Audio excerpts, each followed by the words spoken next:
Assalamualaikum warahmatullahi wabarakatuh. Alhamdulillahirabbil alamin. Wabihi nasta'in wa ala umuri dunya waddin wa ala alihi thahirin wa ashabil ladzina asbu alal haqqi dhahirin amma ba'du. Oke, teman-teman semuanya, pada kesempatan kali ini saya akan mereview materi dari hukum administrasi pemerintahan daerah. Sebelumnya saya memperkenalkan diri terlebih dahulu. Nama saya Kurniawan Ahmad Safarullah dengan nomor induk mahasiswa 1193030047 dari kelas Hukum Tata Negara semester 5 kelas A, Universitas Islam Negeri Sunan Gunung Jati Bandung. Nah, sekali lagi untuk pertemuan kali ini insya Allah saya akan mereview materi pertemuan ke 9 sampai 15 yang kurang lebih nanti ada 7 pembahasan dalam mata kuliah Hukum Administrasi Pemerintahan Daerah, yang mana dosen yang mengampunya itu yang pertama itu Dr. Haji Ayu Sufyan dan yang kedua Bapak Lutfi Fahrurijal. Oke, langsung saja. Untuk pertemuan yang pertama yang akan saya bahas yaitu mengenai kewenangan pemerintahan daerah kabupaten dalam pemekaran daerah berkaitan dengan kesejahteraan masyarakat. Nah, sebelumnya perlu kita ketahui bahwasanya pemekaran daerah itu adalah suatu proses membagi satu daerah administratif yang sudah ada menjadi 2 atau lebih daerah otonom baru berdasarkan Undang-Undang Nomor 23 Tahun 2014. Jadi kurang lebih nanti pembahasan dari poin-poin nomor 1 sampai nanti nomor 7 itu membahas mengenai pemekaran daerah, juga nanti ditambah dengan adanya otonom daerah tertentu. Kembali lagi kepada pembahasan pertama itu mengenai pemekaran daerah dari Bandung Timur. Ya, pemekaran daerah dari Bandung Timur. Nah, pemekaran daerah Bandung Timur ini dilakukan karena memang Bandung Timur ini memiliki luas yang cukup besar sekali, yaitu 758,43 km atau sekitar 43,03% dari luas Kabupaten Bandung. Nah, sebagai daerah induknya itu 1.762,40 km, itu daerah Bandung ya.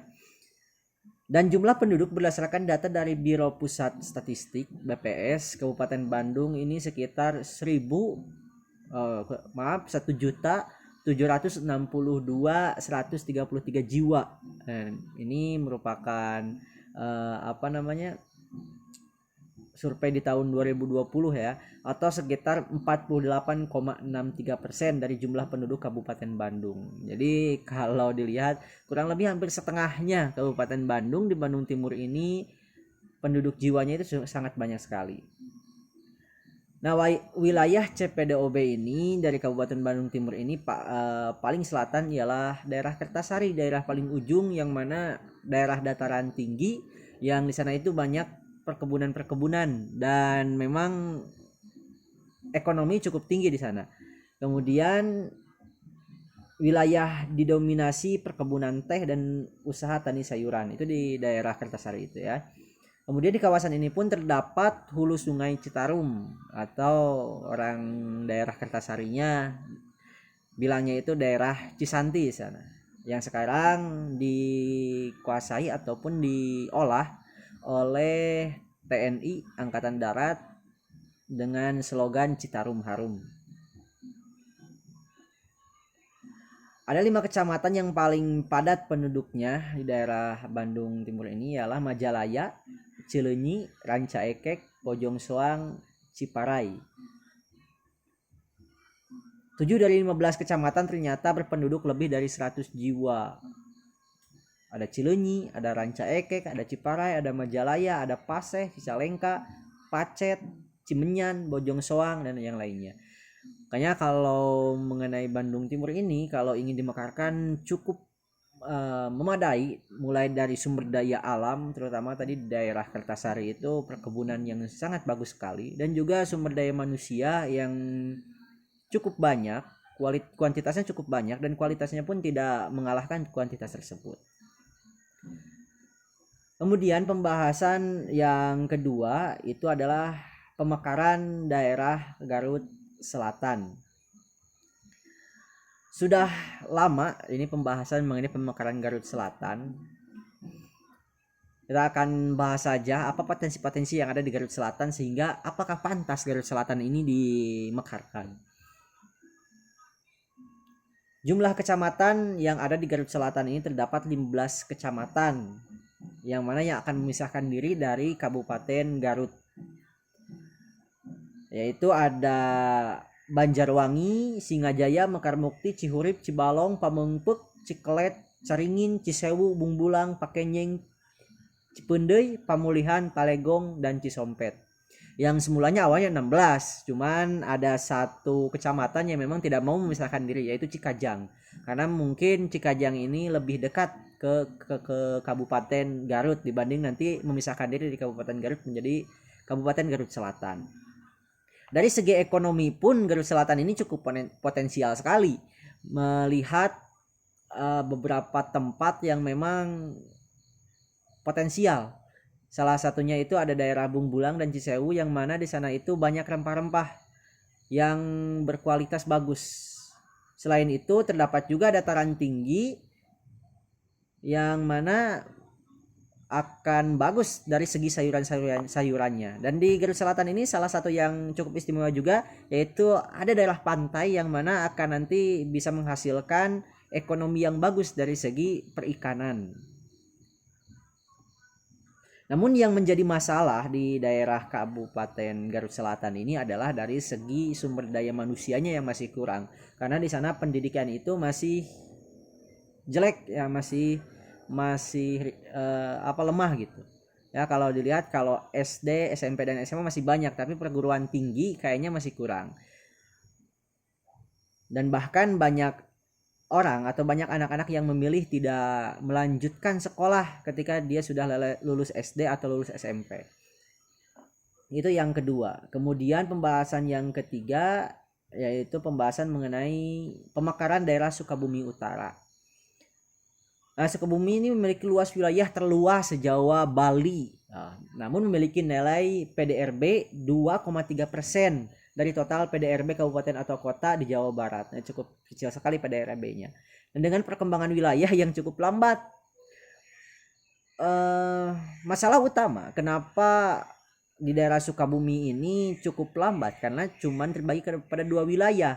Itu ada Sukabumi Utara dan Sukabumi Selatan. Dan di antara keduanya terdapat kesenjangan sosial yang cukup tinggi. Di Sukabumi Utara yang lebih kota itu lebih maju, sedangkan di Sukabumi Selatan yang memang ya kita sebut kampungnya itu sedikit terbelakang, sehingga kesenjangannya cukup tinggi. Sehingga salah satu cara untuk menjadikan kesenjangannya itu semakin sedikit adalah dengan membagi lagi atau mengembangkan menjadi 3 yang dari awalnya 2. Nah, namun di samping itu ketika Sukabumi Utara ini pengen memisahkan diri itu ada beberapa permasalahan. Permasalahan yang pertama yaitu masih minim kualitas daya saing sumber daya manusia. Tadi kan kesenjangan antara kota dan desa itu. Kemudian belum terrealisasinya kesejahteraan sosial ekonomi masyarakat secara merata, konsisten dan berkelanjutan. Itu masih tidak merata gitu dari segi ekonomi. Kemudian selanjutnya poin nomor 4 yaitu otonomi khusus daerah istimewa Yogyakarta.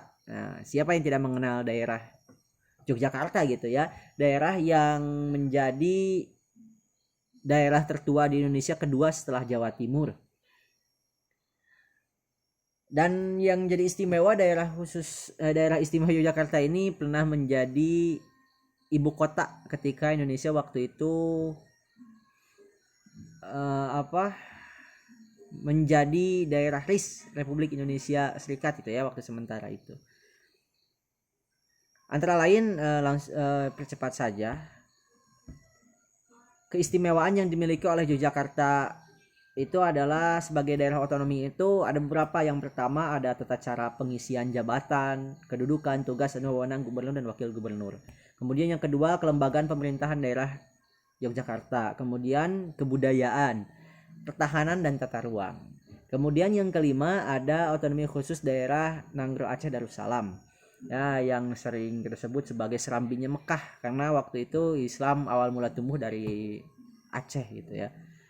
Mungkin kurang lebih Aceh ini keistimewaannya atau otonomi khususnya itu di agama gitu ya, di agama, aturan-aturan agama, sehingga kita sering mengenal aturan-aturan sekarang yang ada di Aceh itu lebih ke aturan-aturan hukum Islam. Salah satunya yaitu contohnya itu adanya cambukan, rajam dan lain sebagainya. Kemudian yang keenam itu otonomi khusus daerah Papua. Ya, Papua daerah paling timur di Indonesia. Ini pada tahun 2001 pemerintahan Indonesia mengesahkan Undang-Undang Nomor 21 Tahun 2001 tentang otonomi khusus bagi Provinsi Papua.